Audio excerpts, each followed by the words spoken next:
बऱ्याच दिवसांतून घरी जायचं म्हटल्यावर ती एक्साइटमेंट थोडी वेगळीच असते. तर नमस्कार मंडळी, मी आहे जागृती. आज मी जरा खुशच होते, कारण घरी जाऊन घरचं तर चमचमीत खायला भेटणारच होतं, पण दुसरी गोष्ट म्हणजे आमच्या गावची यात्रा पण आहे. मागच्या वर्षी एक्झाम्समुळे नाही जाता आलं, पण ह्यावेळेस जायला मिळतंय म्हणून माझा आनंद काही गगनातच मावत नव्हता. संध्याकाळची वेळ आणि गावाकडे जसं जाईल तसं छान वाटत होतं. हा ब्रिज पलटला की आमचं गाव लागतं. दरवर्षीप्रमाणे ह्या वर्षी पण गाव सजलेलं दिसत होतं, आणि त्यात आज बुधवार म्हणजे गावचा बाजार, भरपूर गर्दी होती. नेहमीप्रमाणे सेम लोकेशनला मला घ्यायला आलेले माझे बहीण भाऊ.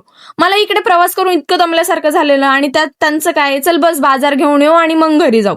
मी पण त्यांचीच बहीण आहे, म्हटलं तुम्हाला जायचंय तर जा, पण मी काय तुमच्यासोबत नाही येणार. मी कोणाच्या पण गाडीला हात करून जाईल.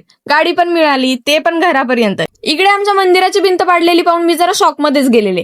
घरच्यांनी पण एक्सपेक्ट नव्हतं केलं मी घरी येईल म्हणून. मम्मीने पण आजच हाताला काहीतरी उद्योग करून घेतला होता. सानू काय, तिला फक्त खाऊची पिशवी द्या बास, मग झालं तिचं काम. घरी आलं की माझी भूक ना डबल होऊन जाते. मग मस्त गरमागरम मॅगी केलेली आणि ती खातच होते, तर इकडे या दोघांचा कॉल, आमची गाडी पंक्चर झाली, आम्हाला न्यायला ये म्हणून. आता म्हणलं आधीच खूप लेट झाले, आणि त्यात हे बदलतं हवामान पाहून गाडी तिथंच लावायचा निर्णय घेत. पण काही म्हणा, गाडी एकदम सेफ ठिकाणी लावली हे त्या दोन डॉगिशला पाहून वाटत होतं. मग विजांचा कडकडाट आणि आम्ही तिघं कसं बसं बोलत बोलत घरी आलो. बाजार तर आणलाय फक्त एवढा, आणि त्याला पण त्यांनी संध्याकाळ लावली. मग मम्मीचा आणि दादाचा ओरडा तर ते खाणारच होते हे मला आधीच माहित होतं.